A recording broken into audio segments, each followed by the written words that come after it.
Praise the lord. దేవునికి స్తోత్రం కలుగును గాక. దేవుని బిడ్డలారా, ఉదయకాల సమయమున మీ అందరికీ నా శుభవందనాలు తెలియజేస్తూ ఉన్నానండి. దేవుని బిడ్డలారా, ఆయన కృపను బట్టి, ఆయన దయను బట్టి మరొక దినాన్ని మనం పొందుకునే కృపను దేవుడు మనకు అనుగ్రహిస్తూ ఉన్నారు. హల్లెలూయా. ఉదయకాలం దేవుడిచ్చిన వాగ్దానంతో, ప్రార్థనతో దినమును ప్రారంభించుకునే కృపను దేవుడు మనందరికీ అనుగ్రహిస్తూ ఉన్నారండి. హల్లెలూయా, హల్లెలూయా. ప్రతి దినం ఆయన సన్నిధిని, ఆయన ఒక వాక్యమును ప్రార్థనతో ఎవరైతే ప్రారంభించుకుంటారో ఆ దినమంతా కూడా ఆయన కృపను, ఆయన కాపుదల్లో కాపాడబడతారు. హల్లెలూయా. దేవుని బిడ్డలారా, ఆయన బిడ్డలమైన మనందరికీ దేవుడు అట్టి భాగ్యమును, అట్టి కృపను అనుగ్రహిస్తూ ఉన్నారండి. దేవుని బిడ్డలారా, ఈ ఉదయకాలం దేవుడిచ్చిన ఒక చక్కటి వాగ్దానమును మీకు తెలియజేయాలని నేను ఆశపడుతూ ఉన్నాను. ఇర్మియా గ్రంథము 24వ అధ్యాయము 7వ వచనములో మనం చూసినట్లయితే, వారు పూర్ణ హృదయంతో నా యొద్దకు తిరిగి రాగా వారు నాకు జనులగునట్లును, నేను వారికి దేవుడునగునట్లును, నేను యెహోవానని నన్నెరుగు హృదయమును వారికి ఇచ్చేదను. నేను యెహోవానని నన్ను ఎరుగు హృదయమును నేను వారికి ఇచ్చేదనని దేవుడు ఇశ్రాయేలు ప్రజల విషయమై, యూదా ప్రజల విషయమై ఆయన చేస్తున్న వాగ్దానముగా 24వ అధ్యాయము 7వ వచనములో మనం చూస్తూ ఉన్నాం. దేవుని బిడ్డలారా, అయితే వారు పూర్ణ హృదయంతో నా యొద్దకు తిరిగి రాగా అని దేవుడు ఇర్మియా ప్రవక్త ద్వారా మాట్లాడుతున్న ఈ మాటను మనం జ్ఞాపకం చేసుకున్నట్లయితే, దేవుని బిడ్డలారా, ఇశ్రాయేలీయులు యూదులైన వారు చెరగొని పోయిన తర్వాత మరలా వారు తమ దేవుని యొద్ద పశ్చాత్తాపడుతూ మరలా వారి దేశమునకు వారు తిరిగి వస్తూ ఉన్నప్పుడు వారు పూర్ణ హృదయముతో నా యొద్దకు తిరిగి రాగా మనం చూస్తున్నాం. చూడండి, వారు పూర్ణ హృదయంతో నా యొద్దకు తిరిగి రాగా, వారు ఎట్టి హృదయంతో తిరిగి వస్తూ ఉన్నారు. దేవుని బిడ్డలారా, పూర్ణ హృదయంతో వారు తిరిగి వస్తారని దేవుడు మాట్లాడుతూ ఉన్నారు. హల్లెలూయా, హల్లెలూయా.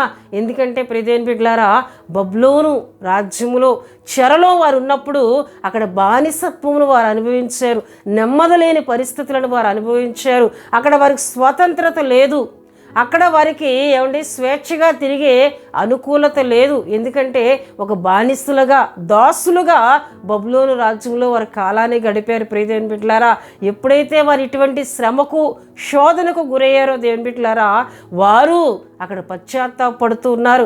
మా దేవుని మేము అశ్రద్ధ చేయబట్టే, మా దేవుని కట్టడాన్ని మేము మీరబట్టే మాకు ఇట్టి శ్రమ వచ్చిందని వారు పశ్చాత్తాపడుతూ ఉన్నారు. దేవుని బిడ్డలారా, మరలా దేవుడు చెరలో నుండి వారిని తీసుకొని వస్తూ ఉన్నప్పుడు వారు ఎలా వస్తూ ఉన్నారండి? పూర్ణ హృదయముతో వారు తిరిగి రాగా వారు నా జనులగునట్లును, నేను వారి దేవుడు నగునట్లును, నేను యెహోవానని నన్నెరుగు హృదయమును నేను వారికి ఇస్తాను. హల్లెలూయా. నేను యెహోవానని నన్నెరుగు హృదయము నేను వారికి ఇస్తానని దేవుడు ఉదయకాల సమయంలో మాట్లాడుతున్న వాగ్దానంగా దేవుని బిడ్డలారా ఇక్కడ మనం చూస్తూ ఉన్నాం. దేవుడు తన ప్రజలకు ఆయనను ఎరిగే హృదయాన్ని ఇస్తానంటూ ఉన్నారు. ఎప్పుడండి? పూర్ణ హృదయముతో ఆయన తట్టు తిరిగి వారు వచ్చినప్పుడు, పూర్ణ మనసుతో ఆయన తట్టు వారు తిరుగుతూ ఉన్నప్పుడు దేవుడు వారి నా జనులగునట్లు నేను వారికి నేను దేవుడు నగునట్లు నన్నెరిగే హృదయాన్ని నేను వారికి ఇస్తానని దేవుడు మాట్లాడుతున్నారు. నిజమే ప్రియదేవుని బిడ్డలారా, ఆయన ఎటువంటి దేవుడు, ఆయన ఎంత ప్రేమ కలిగిన వాడు, ఆయన ఎట్టి రీతిగా తన ప్రజలను కాపాడారు, వాటన్నిటినీ ఎరిగే హృదయాన్ని తన బిడ్డలకు, తన ప్రజలకు ఆయన ఇస్తానని ఆయన మాట్లాడుతూ ఉన్నారు.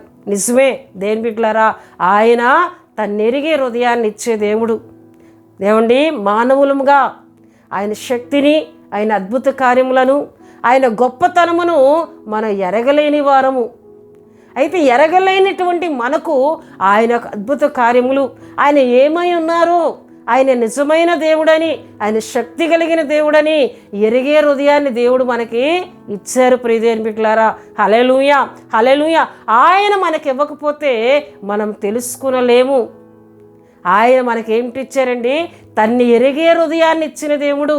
నిజమే ప్రియదేవుని బిడ్డలారా, అబ్రహాము దేవుడు పిలిచినప్పుడు అబ్రహాము దేవుని పిలుపుని ఎందుకు లోబడ్డాడు? అబ్రహాము దేవుని పిలుపు విని వెంటనే తన దేశమును, తన బంధువులను, ఉన్న సమస్తాన్ని విడిచి తన కుటుంబాన్ని పట్టుకొని దేవుడు వెళ్ళమన్న దేశానికి ఎందుకు వెళ్ళాడంటే ప్రియదేవుని బిడ్డలారా, ఆయన ఎంత గొప్ప దేవుడో ఎరిగేటట్లు దేవుడు చేశారు. దేవుడు అబ్రహాంతో మాట్లాడుతున్నప్పుడు ఆ స్వరము, ఆ ప్రేమ, ఏమంటే ఆ గంభీరత అబ్రహాము ఎరిగి ఆయన ఎంత గొప్ప దేవుడో తెలుసుకొని ఆయన ఎక్కడికి వెళ్ళమంటే అక్కడికి వెళ్ళినట్లు దేవుని వాక్యంలో మనం చూస్తూ ఉన్నాం. హల్లెలూయా, హల్లెలూయా.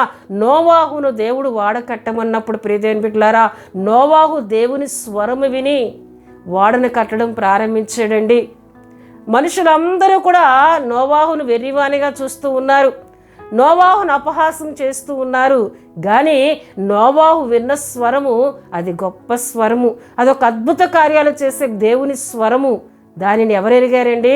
నోవాహు ఎరిగినట్లు ప్రియదేవుని బిడ్డలారా దేవుని యొక్క వాక్యంలో మనం చూస్తూ ఉన్నాం. హల్లెలూయా, హల్లెలూయా. ఆ శక్తిని, ఆ గంభీరతను, ఆ ప్రేమగల స్వరాన్ని ఏమండి నోవాహు ఎరిగాడు గనుక ఏమండి ఎంతమంది తన్ని వెర్రివానిగా చూచినా, ఎంతమంది తన అపహాసం చేసినా వాడ కట్టుట మానలేదండి. హల్లెలూయా, హల్లెలూయా.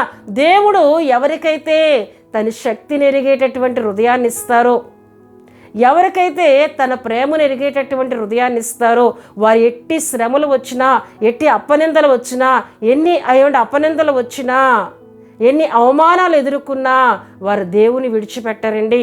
హల్లెలూయా, హల్లెలూయా. ఎందుకంటే ఆయన ఏమై ఉన్నాడో వారు ఎరుగుతారు గనక. హల్లెలూయా.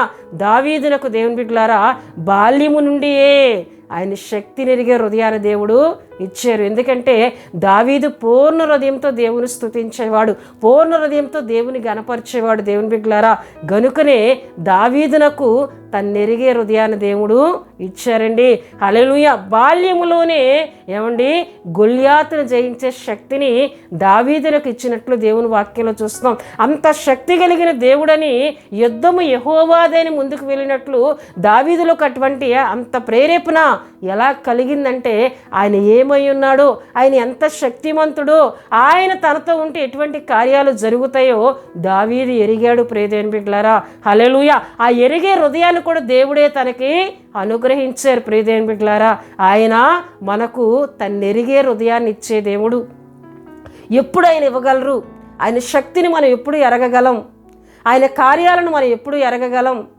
ఆయన యొక్క ప్రేమను పరిపూర్ణంగా మనం ఎప్పుడు ఎరగగలమంటే పూర్ణ హృదయంతో మనం ఆయన ఎద్దకు వస్తే, దేవుడు తాను మనకు దేవుడిగా ఉండేటట్లు, మనము ఆయనకు జనముగా ఉండేటట్లు తన్నెరిగే హృదయాన్ని దేవుడు ఇస్తానని ఉదయకాల సమయంలో ఆయన మాట్లాడుతూ ఉన్నారు.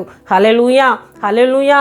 దేవుని బిడ్డలారా తన్నెరిగే హృదయాన్ని ఇచ్చే దేవుని మనం కలిగి ఉన్నాం. తన శక్తిని ఎరిగే హృదయాన్ని ఇచ్చే దేవుణ్ణి మనం కలిగి ఉన్నాం.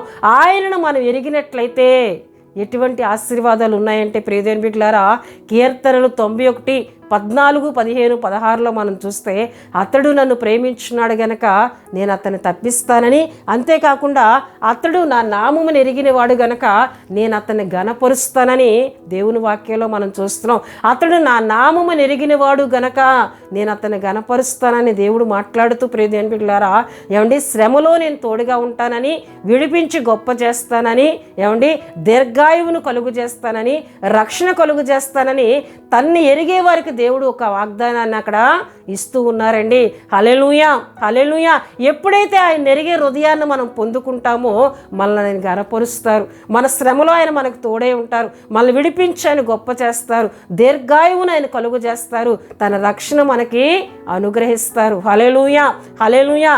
అంతేకాకుండా ప్రియదేవుని బిడ్డలారా చూడండి దానియేలు గ్రంథము 11వ అధ్యాయము 32లో మనం చూస్తే అయితే తమ దేవుణ్ణి ఎరుగువారు బలము కలిగి గొప్ప కార్యములు చేసేదరు. అయితే తమ దేవుణ్ణి ఎరుగువారు బలము కలిగి గొప్ప కార్యాలు చేస్తారని దేవుడు ఇక్కడ మాట్లాడుతూ ఉన్నారండి. ఎవరైతే ఆయన ఎరుగుతారో వారికి దేవుడు బలమును అనుగ్రహిస్తారు, బలము కలిగి గొప్ప కార్యాలు దేవుని ద్వారా చేయుటలో ఉపయోగపడే పాత్రలుగా వాడబడతారని దేవుడు ఇక్కడ మాట్లాడుతూ ఉన్నారు. హల్లెలూయా, హల్లెలూయా. దేవుని బిడ్డలారా ఆయన పరిపూర్ణంగా ఎరిగే హృదయము కావాలంటే, ఆయన యందు బలమైన విశ్వాసం కలిగిన హృదయం మనం పొందుకోవాలంటే, ఆయన అద్భుత కార్యములు అవిశ్వాసంతో కాక విశ్వాసంతో చూచి ఆయన గొప్పగా మహింపరిచే హృదయం మనకు కావాలి అంటే, పూర్ణ హృదయంతో ఆయన దగ్గర మోకరిల్లి, అయ్యా నిన్నెరిగే హృదయం నాకు దయచే. చాలా సందర్భాల్లో నిన్ను అనుమానిస్తూ ఉన్నాను, అవిశ్వాసంలో పడిపోతున్నాను, నన్ను క్షమించు, నిన్ను పరిపూర్ణంగా ఎరిగే హృదయాన్ని నాకు దయచే. నిన్ను ఎరిగితే ప్రభువా నువ్వు నన్ను గణపరుస్తానంటున్నావు, తోడుగా ఉంటానంటున్నావు, బలమునిస్తానంటున్నావు. ప్రభువా నిన్ను ఎరిగే హృదయాన్ని నువ్వు నాకు దయచే అని ఉదయకాల సమయంలో ప్రార్థించగలిగితే, పూర్ణ హృదయంతో ఆయన దగ్గర మోకరిళ్ళగలిగితే ఆయన తన్నెరిగే హృదయాన్ని ఇస్తానని ఉదయకాల సమయంలో మాట్లాడుతూ ఉన్నారు. హల్లెలూయా, హల్లెలూయా. గనుక ప్రియ దేవుని బిడ్డలారా, ఈ వాగ్దానంలో ఉన్న ప్రతి దీవెన, ఈ వాగ్దానంలో ఉన్న అద్భుతమైన ఆశీర్వాదం నమ్మి దీనిలో ఉన్న సమస్త దీవెనలను పొందుకుందాం. దేవుడు తన వాగ్దాన మాటలను దీవించునుగాక. దేవుని బిడ్డలారా, మీ అందరి కొరకు నేను ప్రార్థిస్తున్నాను. కండ్లు మూసుకొని ప్రార్థనలో నాతో ఏకీభవించాలని ప్రభుపేట తెలియజేస్తూ ఉన్నానండి. పరిశుద్ధుడా, ప్రేమ కలిగిన తండ్రి, కృపగలిగిన యేసయ్య, మీ ఘనమైన నామమునకు వేలాది వందనములు, వేలాది కృతజ్ఞతా స్తోత్రాలు చెల్లిస్తున్నాను నాయన. ఉదయకాల సమయంలో పరిశుద్ధాత్మదేవుడా చక్కటి వాగ్దానం ద్వారా మా అందరితో మీరు మాట్లాడుతున్నారు, మీ స్తోత్రాలు. ఎవరైతే ప్రభువా పూర్ణ హృదయంతో నీ దగ్గరికి వచ్చి మోకరిల్లి ప్రార్థిస్తారో అయ్యా, వారికి నువ్వు దేవుడిగా ఉంటానంటున్నావు, వారిని నీకు జనులుగా చేసుకుంటానంటున్నావు, నిన్నెరిగే హృదయాన్ని ఇస్తానని వాగ్దానం ఇస్తున్న పరమ తండ్రి మీకు వందనాలు చెల్లిస్తున్నాను ప్రభువా. నువ్వు గొప్ప దేవుడు ప్రభువా, నీ శక్తి నెరిగే హృదయాన్ని నువ్వు ఇస్తానంటున్నావు. ఈ మాటలను బిడలు విశ్వాసంతో ప్రభువా ఈ మాటలను నమ్మి అయ్యా ఈ వాగ్దానంలో ప్రతి దీవెన పొందుకునే కృపనిమ్మని ప్రార్థిస్తున్నాను. ఉదయకాల సమయంలో నీ బిడ్డలకి దినమంతయు నీ కృప, మీ కాపుదల, మీ సంరక్షణ, మీ తోడు దయచేయండి. ఎవరైనా బలహీనులుగా ఉండినట్లయితే మీ గాయపడిన హస్తం ద్వారా వారి సర్వ శరీరములు తాకమని ప్రార్థిస్తున్నాను. పరిపూర్ణ ఆరోగ్యమును, స్వస్థతను యేసుక్రీస్తు నామములో దయచేయండి. నిబడల పనుల్లో నీ కాపుదల, ఆయా ప్రయాణాల్లో నీ కాపుదల దినమంతా ఉంచి నడిపించమని యేసు నామములో అడుగుచున్నాం తండ్రి. ఆమెన్. యేసు రక్తమే జయం, ప్రభు రక్తమే జయం, ప్రభు రక్తం సంపూర్ణమైనది, అపవాది క్రియలకనంత నాశనం కలుగునుగాక. Amen, amen, amen. దేవుడు మిమ్ములను మీ కుటుంబములను బహుగా దీవించునుగాక. ఆమెన్.